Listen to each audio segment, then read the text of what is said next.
ከትግራይ ክልል እየተሰማ የሚገኘው መረጃ እጅግ አሳዛኝ ነው።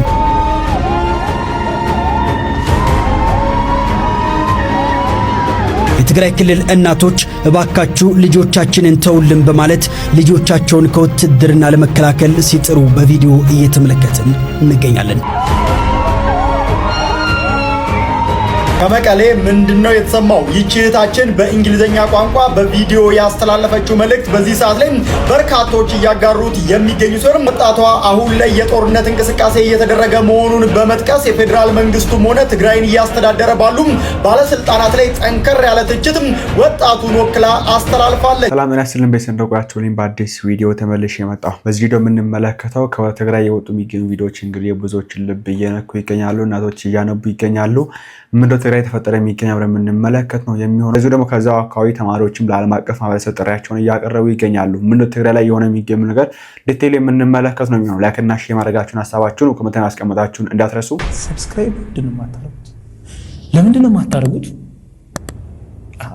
መጀመሪያ እንግዲህ በትግራይ ክልል የተማሩ የሚገኙ ተማሪዎች እንግዲህ ለዓለም አቀፍ ማህበረሰብ ጥሪያቸውን እያቀረቡ ይገኛሉና እሱን ከማየታችን በፊት በጣም የብዙዎችን ልብ ይነካ አንዳንድ ቪዲዮዎች እየወጡ ይገኛሉና ወንድማችን ስሙትና ወደ ቪዲዮ እንመለሳለን። በሰዓት እጅግ በጣም ብዙ መረጃዎች እየተላኩልን ይገኛሉ። በትግራይ ክልል የሚገኙ እናቶቻችን እያለቀሱ ነው። ወጣቶች መንቀሳቀስ አልቻልንም፣ ተደብቀን ያለነው። ምክንያቱም ደግሞ በመቀሌና እንዲሁም በአካባቢዋ በሚገኙ ትላልቅ ከተሞች ላይ ከባድ የሆነ በግዳጅ ላይ የተመሰረተ ወታደራዊ አፈሳ እየተደረገ ነው። በምትመለከቱ መልኩ ወጣቶቹም ካሉበት ቦታ እየተፈለጉ በዚህ መልኩ በአውቶቡስ እየተጫኑ እየተወሰዱ ነው። ለኔም እንደምትመለከቱ የተለያዩ ቪዲዮዎች እንደዚህ ወጣቶች እየላኩልን ነው። በጣም ሰቆቃ ውስጥ ነው ያለነው፣ ፍራቻ ውስጥ ነው ያለነው፣ ተደብቀን ያለነው፣ በግዴታ ወደማንፈልገው ጦርነት እንድንገባ እየታፈስን ነው ብለዋል። በትግራይ ክልል ውስጥ የሚገኙ እናቶችን በዚህ መልኩ ሀዘናቸውን በአስፋልት ላይ ሆነው እያለቀሱ እየገለጹ ይገኛሉ። ድረሱልን እያሉ ነው። የቀሩትን ልጆቻችን ሳንፈልግ ወደ ጦርነት እየወሰዱ ሊፈጁብን ነው፣ ድረሱልን እያሉ ነው። በሀገር ውስጥም ከሀገር ውጭም የምትገኙ ኢትዮጵያኖች በሙሉ ድምጹን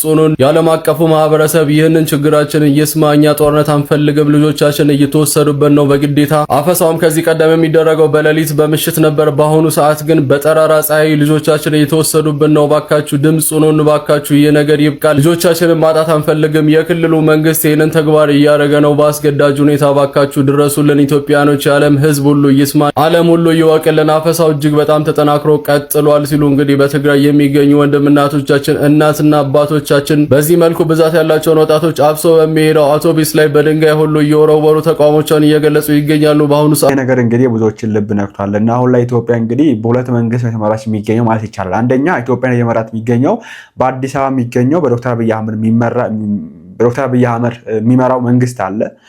አብዛኛው ኢትዮጵያ ክፍል ይመራ።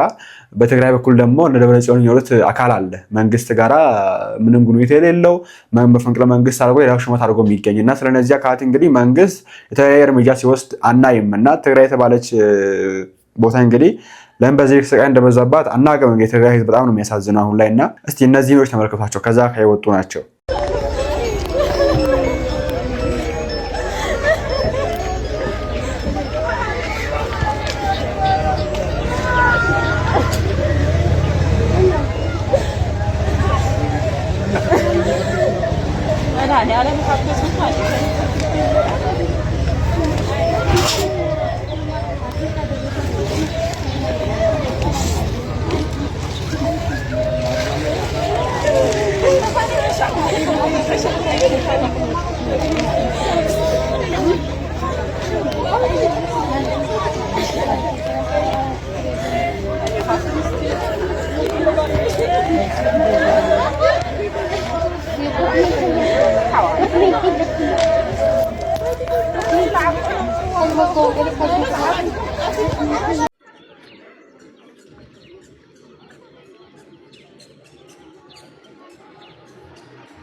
እንደምታዩት እንግዲህ ይሄ የትግራይ ወጣቶችን እንግዲህ ከእናቶች ጎጆ በግዳጅ ወስዷቸው ለግዳጅ ሲወስዷቸው የሚያሳይ ነው። እንግዲህ ይሄ ብቻ አይደለም፣ እነዚህ ተመልከቷቸው።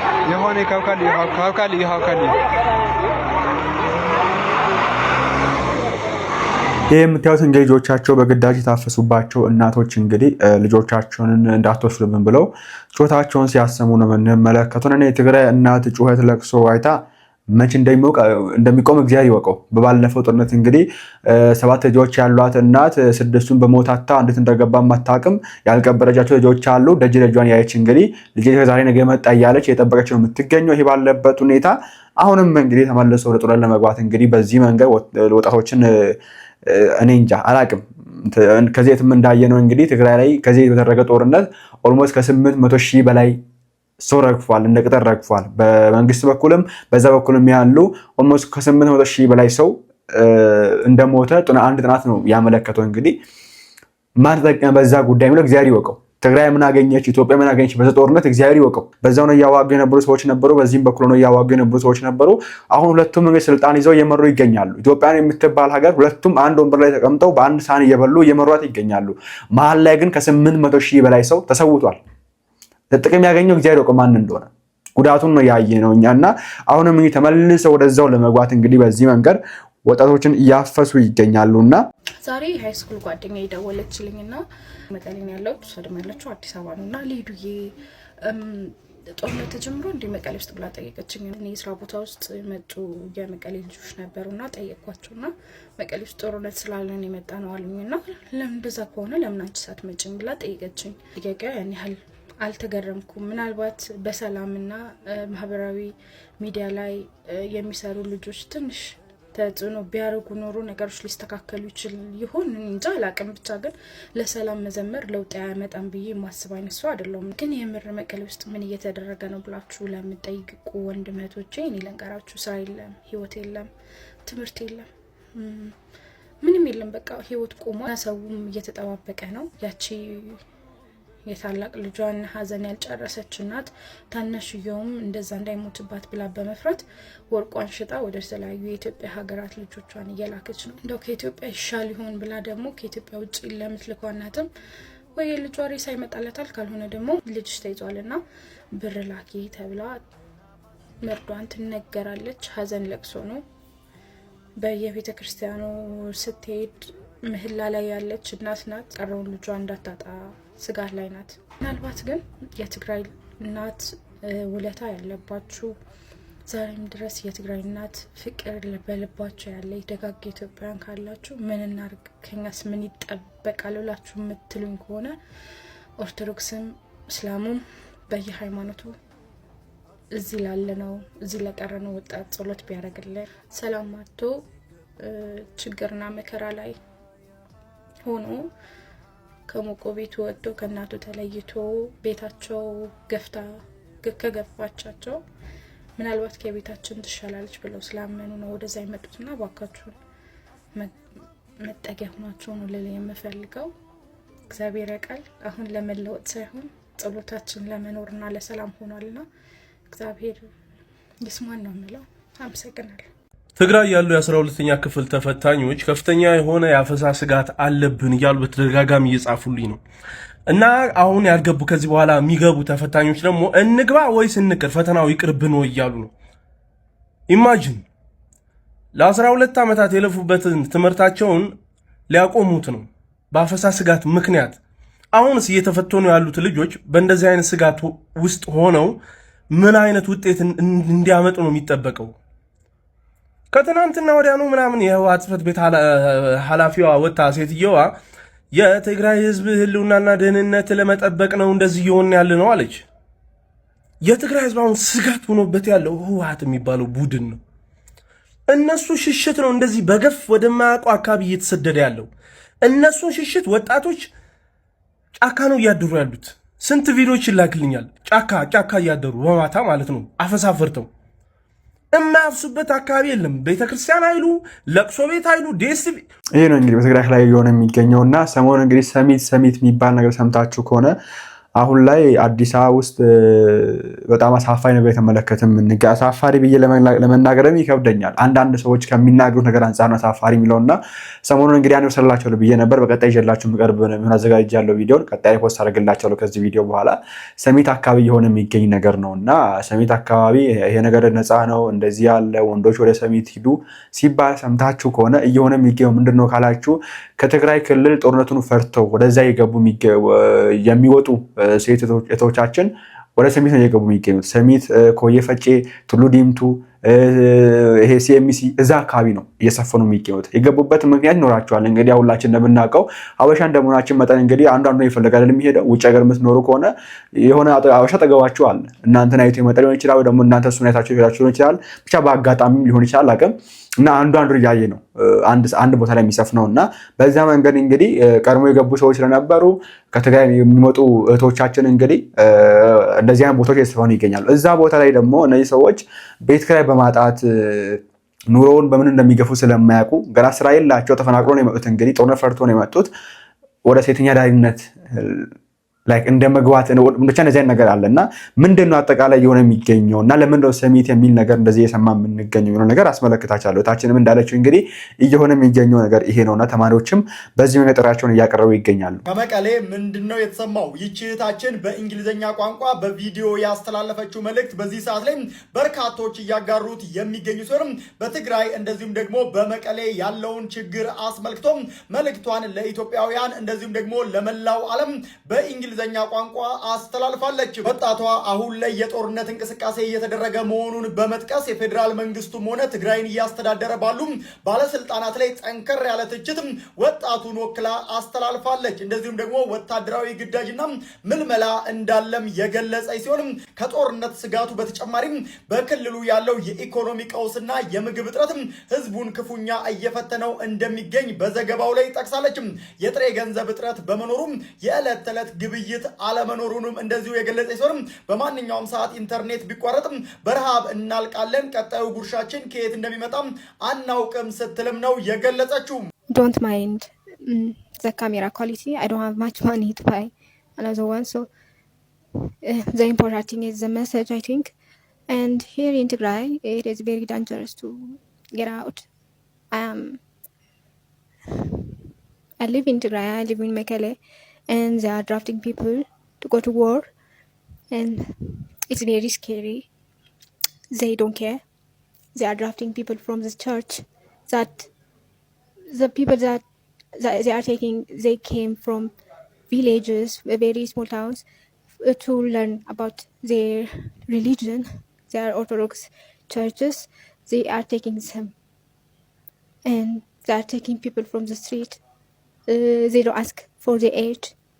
They are probably under 18 of age, no, and they don't care. They are going to war. They don't know anything. They might die in the way to go to the place that they train, because there are drones all over the place in Tigray. Abiy, our prime minister, can't just bomb us, no? It is very scary.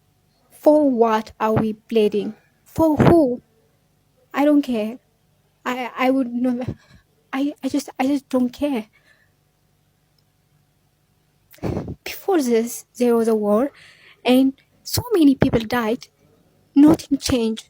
Nothing. The prime minister is in place. Those people that made us bleed are ruling Tigray. We just are dying. when is this going to end? You know, the people that were underage before, you know, the were in 2021, 22, it doesn't. They were underage at the time, and they have become of age. They would go to war now. You know, they waited so the children can become, you know, older to go to war, to bleed for their cause, and their children are in foreign countries, in America, in Europe, and we are here, poor and hungry. We don't know when the next food will come. We don't have money. We don't have cash. You know, we are using mobile bank to get by, and if internet close, we are done. We will die hungry. It is very devastating to see the people go through this again. My people, they will never rest, you know. It will happen again and again. We never run out of war. And who is this war benefiting? No one cares about us. No, the Prime Minister of Ethiopia, not the people that are ruling Tigray. No one cares. No one. They just want us to die. They don't care. I want this to end. I want our youth to wake up. I want this war to end right now. I don't want to go and die for this useless war. Who am I benefiting by dying? Who? I will die. My brothers and sisters will die. And who will this place belong to? I am dying. For whom? My family will cry, will be sad, will die out of grief. Who am I benefiting by dying in this war? I don't care who is right, who is wrong. I really don't care. I just don't want to die. I don't want anyone to die in this war. I will never go to war for anyone. Not for those people. Not. Just kill me. Just kill me in this place. I don't want to go to war for you. So your children can go to every places to travel. So you can live in peace. I don't want to go to war. I don't want to go to war. I don't want anyone to go to war. It is useless war. I know it. Everybody knows it. They are not going to this war willingly. They are drafting people, you know. They are by force. They are taking people out of hotels, out of many places that you wouldn't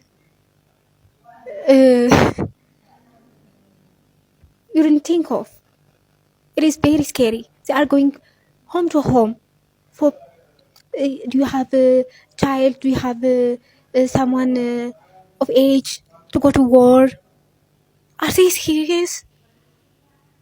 Who is going to live in Tigray if everybody goes and dies? Who? For whom? I don't know. Nobody is gonna win. I just know. But the youth is gonna die. Nobody is gonna win. They are going to make peace. And who is gonna die? Me. My fellow citizens. The pure. We don't have money. We can't do anything. We can't go anywhere. So we are going to die. So help. This is for awareness. We can't do shit, you know. But know that we didn't go to war willingly. are just being forced. ይሄ ነው እንግዲህ እናቶቻችን ወንድሞቻችን እንግዲህ በዛ አካባቢ የሚገኙ በዚህ መንገድ ጥሪያቸውን ለዓለም አቀፍ ማህበረሰብ እያደረሱ ይገኛሉ። መንግስትም ምንም እያልን አይደለም የሚገኘው፣ ምንም እያደረግን አይደለም የሚገኘው።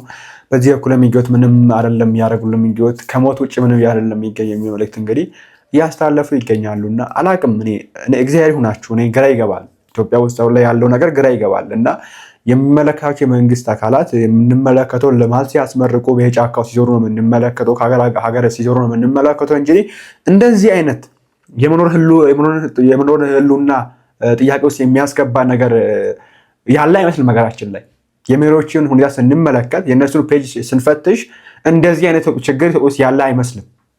ይህን ችግር ተቀምጦ ነው እንግዲህ ይህን የሚያክል ህዝብ ዝም ብሎ ማንም የተነሳ ይረሽነዋል፣ ልጆቹን ያገቱባታል፣ ይወስዱባታል፣ አፈሳም ይባላል። ይህ ሁላ ባለበት ሁኔታ ነው እንግዲህ የሚመለከታቸው ህዝብ መርጦ ያስቀመጣቸው አካላት ትኩረታቸው ሌላ ነገር ላይ አድርጎ የሚገቡት እና ባካችሁ መቅደም ያለበት ይቅደም። ሁሉም ስቴፕ ባይ ስቴፕ ነው የሚሆነው። ሁሉም የራሱ ጊዜ አለው፣ ጊዜና ቦታ አለው፣ ሁኔታ አለው እና መቅደም ያለበት ይቅደም። የሰው ህይወት ነው እዚህ ጋር እናት በዚህ ልክ እያለቀሰች መመልከቱ በጣም ያሳዝናል። ያ የተከበረው ኩሩ የሆነው የትግራይ ህዝብ በዚህ መንገድ ሴቶቹ በዚህ መንገድ በጣም ወደሚያሳፍር ነገር ገብተው ወንዶቹም በስደት እያለቁ እናቶች በዚህ መንገድ እያነቡ መመልከት ይሄ እንደ ሀገር የሚያሳዝብ ነገር ነው። ነገ በኔ የሚያሰኝ ነገ ደግሞ ዋጋ የሚያስከፍል ነገር ነው። ዛሬ ኢትዮጵያ ዋጋ የከፈለች የምትገኘው ትላንት አባቶቻችን ባጠፉት ጥፋት ነው። ዛሬ የምናደርገው ነገር በሙሉ ነገ ኢትዮጵያን ወደፊት እንዳትሄድ ነው የሚያደርጋት። ነገ ልጆቻችን ኢትዮጵያን ወደፊት እንዳያሻግሯት ነው የሚያደርገውና ባካችሁ የሚመለከታችሁ አካላት በሙሉ የኢትዮጵያ ህዝብም እንደዚሁ በዚህ መንገድ አንጨካከን። ቤት ኪራይ ፈልገው ተሰደው ሲመጡ ቤት ኪራይ ፈልገው ሲመጡ 4-3 ለሆነች ቤት 15,000 20,000 30,000 ማስከፈሉ እኔ አላቅም። ለምን በዚህ ልክ አውሬ እንደሆነ እና ጭራሽ ለነሱ ቤት አናከራይም እስከማድረሰዋል። እንግዲህ ጭራሽ ለትግራይ ተወላጅ ቤት አናከራይም የሚል ሰው አለ አዲስ አበባ ውስጥ። ቪዲዮ በቀጣይ እንመለከታለን። በቪዲዮ ነው ማሳያችሁ። ለትግራይ ህዝብ ወይ ደግሞ ከትግራይ ተፈናቅሎ የመጣ ሰው አናከራይም ቤት እስከማለት ተደርሷል እንግዲህ እና ባካችሁን በዚህ መንገድ አንጨካከን። ሰው ዛሬ ነው የምናውቀው፣ ነገን አናውቅም። ነገ በኔ ነው እና እንደዛ በመልካም ነው ብዬ አስባለሁ። እናንተና ሀሳብ ኮሜንት ላይ አስቀምጡልኝ። በቀጣይ ቪዲዮ እንግዲህ የምንመለስ ነው የሚሆነው። ላይክ እና ሼር ማድረጋችሁን እንዳትረሱ። እግዚአብሔር አምላካችን ሀገራችን ኢትዮጵያ ሰላም ያድርግልን። ቸር ቆዩልኝ።